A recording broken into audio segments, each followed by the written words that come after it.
사람들은 누구나 말 못할 아픔이라는 것이 하나쯤은 다 있습니다. 가족에게도 친구에게도 가까운 사람에게도 말하지 못하는 상처나 아픔이 누구나 있습니다. 우리의 영혼이 간절히 부르짖고 싶을 때 우리는 누구를 향해 부르짖어야 하겠습니까? 우리는 어디에 소망을 두어야 하겠습니까? 시인은 끝까지 하나님의 말씀을 붙들며 기도와 말씀의 자리에서 멀어지지 않았습니다. 말씀은 그의 생명이었고 기도의 내용이었고 인도의 빛이었습니다. 말씀과 기도는 시인의 영혼의 두 날개와 같습니다. 하나님의 말씀을 붙드는 자는 고난 중에도 무너지지 않으며 끝까지 기도할 수 있지만 말씀이 없으면 기도가 무너지게 됩니다. 기도가 없으면 말씀이 생명력을 잃습니다. 오늘 아침 기도와 말씀을 우리 영혼의 날개 삼는 그런 우리 모두가 되기를 소망합니다. 솔직히 기도를 계속하기 어려울 때가 있는 것 같습니다. 한두 번 기도했는데 응답이 없으면 지치게 되기도 하는 것 같습니다. 요즘 현대인의 집중력이 8초라고 합니다. 평균 8초. 이런 시대에 이렇게 아주 급박하게 모든 것이 바뀌고 또 휙휙 지나가는 이 시대에 어떻게 우리는 끊임없이 기도할 수 있을까요? 응답이 더디면 쉽게 포기하게 됩니다. 그러나 시인은 끝까지 기도하는 모습을 보여줍니다. 145절 이하를 보니까 시인은 전심으로 부르짖었습니다. 가벼운 인사나 형식적인 기도가 아닙니다. 전 존재를 다해 부르짖는 기도입니다. 근데 더 중요한 것은 그 기도의 근거가 무엇이냐인 것입니다. 내가 주의 율례들을 지키리이다. 내가 주의 증거들을 지키리이다. 말씀을 지키겠다는 약속, 그 약속이 기도의 근거가 되는 것입니다. 말씀과 기도는 분리될 수 없습니다. 147절 이하 보니까 시인은 새벽부터 기도합니다. 그리고 밤새도록 말씀을 읊조립니다. 기도와 말씀이 시인의 일상이었던 것입니다. 시인에게 있어서 기도와 말씀은 분리되지 않았습니다. 기도하는 가운데 말씀을 바라보았고 말씀을 읊조리는 가운데 기도하였습니다. 이것이 시인이 끝까지 기도할 수 있었던 비결입니다. 기도는 그저 외침이 아니라 말씀에 근거한 간구입니다. 우리의 소원을 하나님께 알리는 행위를 넘어서서 하나님의 뜻에 나의 소원이 맞추어지는 간구입니다. 하나님께서 나에게 주시길 원하시는 것을 구하는 것입니다. 149절과 같이 하나님의 성품에 근거하여 간구하는 것입니다. 이것이 말씀에 근거한 기도입니다. 그리고 우리는 말씀을 알아야 이런 기도도 할 수 있습니다. 놀라운 장면이 나옵니다. 150절 이하 보니까 악인을 따르는 자들이 시인에게 가까이 왔습니다. 그들은 어떤 사람들입니까? 주의 법도에서 먼 자들이었습니다. 그런데 시인은 고백합니다. 151절 주께서 가까이 계신다. 놀라운 신앙 고백이지 않습니까? 악한 자들이 내게 가까이 오지만 주의 법도를 모르는 자들이 내게 가까이 다가왔지만 하나님이 그들보다 더 가까이 계신다라고 선포하는 것입니다. 우리 역시도 그렇게 고백해야 됩니다. 문제가 우리의 눈앞에 닥쳤을 때, 코앞에 닥쳤을 때 하나님이 더 가까이 계신다, 우리는 그렇게 말할 수 있어야 하는 것입니다. 시인은 이야기합니다. 왜 그러냐? 옛적부터 배웠던 말씀을 증거 삼았기 때문이다. 예수 믿은 것은 받은 증거 많도다. 이 찬송은 이 시인의 고백이기도 하였습니다. 그래서 시인은 말씀이 영원하다는 것을 압니다. 변하지 않는다는 것을 압니다. 시대가 바뀌고 상황이 바뀌고 그러나 하나님의 말씀은 언제나 한결같이 내 가까이 있었다는 것을 시인은 알고 있는 것입니다. 이렇게 영원한 말씀에 기초한 기도가 끝까지 지속되고 흔들리지 않을 수 있습니다. 기도하는 자는 말씀을 떠날 수 없고 말씀을 아는 자는 기도를 포기할 수 없습니다. 말씀과 기도는 뗄래야 뗄 수 없는 관계입니다. 따라서 말씀이 우리 안에 깊이 뿌리 박을 때 우리는 시인과 같이 끝까지 기도할 수 있는 것입니다. 우리는 억울한 일을 당하면 보통 어떻게 합니까? 누군가에게 하소연하거나 푸념하지 않습니까? 시인도 그러했습니다. 하지만 그 대상이 하나님이었다. 그 차이만 있을 뿐입니다. 더 정확히 말하자면 하나님의 말씀을 마치 법정 삼아서 호소합니다. 말씀 앞에 자신을 토로합니다.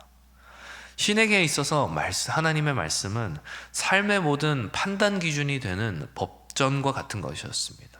헌법과 같은 것이었습니다. 말씀이 공의로운 기준이 된다는 것을 알았기 때문에 시인은 말씀의 법정 앞에 자신의 사건, 자신의 상황을 가져가는 것입니다.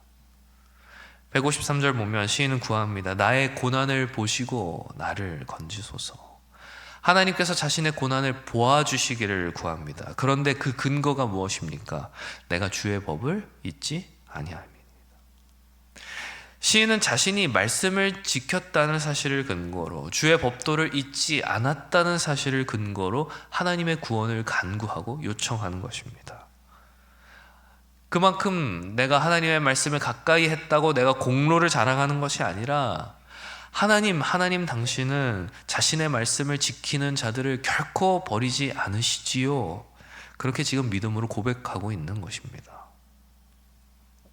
154절의 시인의 간구는 완전한 법정 용어입니다. 주께서 나를 변호하시고, 시인은 지금 하나님을 재판장으로 그리고 말씀을 법전으로 삼아 자신의 억울함을 호소하고 있습니다. 말씀에 기대어서 정의를 구한다는 것은 말씀이 이 시인에게 있어서 정의의 기준이라는 말입니다. 성경은 어떤 감동적인 글 그 이상입니다. 우리의 삶의 모든 영역에서 공의로운 기준이 됩니다. 공의로운 기준이 되기 때문에 우리의 억울함 역시도 풀어주는 근거가 됩니다. 불의가 판을 치는 이 시대이지만 하나님의 말씀은 언제나 변함없이 꼿꼿하게 정의의 기준으로 서 있습니다. 155절 시인은 분명히 말합니다. 구원이 악인에서 멀어지는 이유가 무엇입니까? 그들이 말씀을 구하지 않았기 때문입니다. 주의 율례들을 따르지 않았기 때문입니다. 반대로 말하면 어떻게 됩니까? 말씀을 구하는 자에게, 주의 율례를 구하는 자에게는 구원이 가까이 있다. 이 말과 다름없습니다. 말씀을 구하는 자와 구하지 않는 자의 차이는 명확합니다. 말씀 안에 하나님의 구원 그리고 공의가 있기 때문에 그렇습니다. 또 158절 보면 시인은 말씀을 지키지 않는 자들을 보며 슬퍼합니다. 정죄나 판단이 아닌 진정한 안타까움, 심지어 분노에까지 가까운 슬픔입니다. 말씀의 진정한 가치를 알기 때문에 그것을 무시하는 이들을 보면서 시인은 속이 상하는 것입니다. 160절 시인은 말합니다. 주의 의로운 모든 규례가 영원하리이다.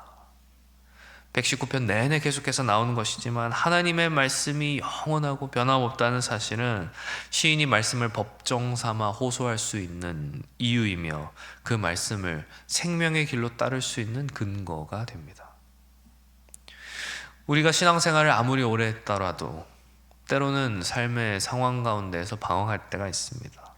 인생의 방향을 잃을 경우도 있습니다. 시인 역시도 베테랑 크리스찬이었지만 시편 처음부터 끝까지 말씀을 사랑한다 고백했던 그 역시도 마지막에 이르러서 자신이 길 잃은 양과 같음을 고백합니다. 우리 모두 때로는 길을 잃곤 합니다. 부끄러운 일이 아닙니다. 중요한 것은 길을 잃었을 때 내가 어디를 향해 가느냐, 어디로 돌아가느냐입니다. 시인은 그 해답을 보여줍니다. 방황 중에도 말씀으로 돌아가는 것입니다. 161절 이하를 보면 시인은 권력자들에게 핍박을 받고 있습니다. 그들은 무고히, 그러니까 이유 없이 시인을 핍박합니다. 근데 시인은 말합니다. 내가 권력자들보다 말씀을 더 두려워한다는 것입니다. 그래서 시인은 찬송합니다. 164절 보면 시인은 하루에 7번 찬양했다고 합니다. 7번, 7번의 시간을 정해놓고 1번, 2번, 3번, 4번 이렇게 찬양했다는 의미가 아닙니다. 7은 완전수입니다. 즉 시인은 온종일 계속해서 하루 종일 내내 찬양했다라는 말과 다르지 않습니다. 시인에게 있어서 말씀은 찬양의 원천이자 근거였습니다. 말씀이 자연스럽게 찬송으로 이어질 때 우리는 말씀이 정말 우리 안에서 살아있다고 하는 그 증거를 느끼게 됩니다. 근데 이렇게 말씀을 듣고 또 따르고 또 찬양하고 사랑하던 이 시인이 마지막에 이렇게 고백합니다. 176절 보니까 자신을 잃은 양이라고 표현하는 것입니다. 바로 직전 175절에서 내 영혼을 살게 하소서 간구하더니 다음 절에서 자신이 길 잃은 양임을 고백합니다. 꼭 우리의 모습 같지 않으십니까? 하나님을 찬양하면서도 방황하고 말씀을 사랑한다고 고백하면서도 길을 잃고 하나님을 섬긴다고 하면서도 혼란을 경험하는 것. 그러나 중요한 것은 여기서 시인이 자신이 길을 잃었음에도 불구하고 내가 주의 계명을 잊지 아니함이니이다 고백하면서 방황 가운데에도 말씀을 놓지 않았다는 것, 이것이 진정한 신앙입니다. 그래서 시인은 마지막으로 기도합니다. 주의 종을 찾으소서. 성도 여러분, 이게 얼마나 겸손한 기도입니까? 하나님, 내가 하나님 당신을 찾습니다. 내가 주님을 찾습니다가 아니라 주의 종을 주께서 찾아주소서. 자신의 힘으로 돌아갈 수 없음을 시인은 인정합니다. 양은 스스로 목자에게 돌아올 수 없습니다. 목자가 찾아내야 합니다. 목자가 찾지 않으면 양은 길 잃은 채로 돌아올 수 없습니다. 시인은 이 사실을 알았습니다. 내가 양이라고 하는 것은 목자가 날 찾아주셔야 한다는 고백입니다. 그래서 나를 찾으소서 기도하는 것입니다. 내가 스스로 돌아갈 수 없음을 인정하는 것. 우리의 기도도 이와 같아야 합니다. 주여, 주의 종을 찾으소서. 하나님, 나를 찾아주세요. 양은 길을 잃어도 목자의 음성을 알아듣습니다. 시인은 방황하고 있지만 말씀을 잊지 않았다 고백합니다. 그가 돌아올 수 있는 유일한 희망입니다. 무엇입니까? 목자의 음성, 말씀을 듣는 귀입니다. 우리의 인생의 광야에서 우리 역시도 방황할 때가 있습니다. 길을 잃을 때가 있습니다. 그러나 우리의 귀가 목자의 음성을, 말씀을 잊지 않는다면 그 말씀이 우리를 다시 목자에게로 인도할 것입니다. 목자 되신 주님이 우리를 찾아오시기 때문입니다. 방황하면서도 말씀을 놓지 않는 신앙, 그것이 시인이 우리에게 보여주는 믿음의 모습입니다. 완벽해서가 아니라 연약함 가운데서도 말씀을 붙들고 돌아오는 믿음입니다. 목자의 음성은 여전히 들리고 있습니다. 우리는 그 음성을 따라 목자에게로 돌아가야 합니다. 그 음성을 따라 돌아가는 자에게 하나님께서는 길을 보여주시고 인도하여 주시고 함께하여 주실 것입니다. 사랑하는 성도 여러분, 말씀을 맺으려 합니다. 시편 119편 말씀에 대한 시인의 사랑 고백이 아주 길게 이어졌습니다.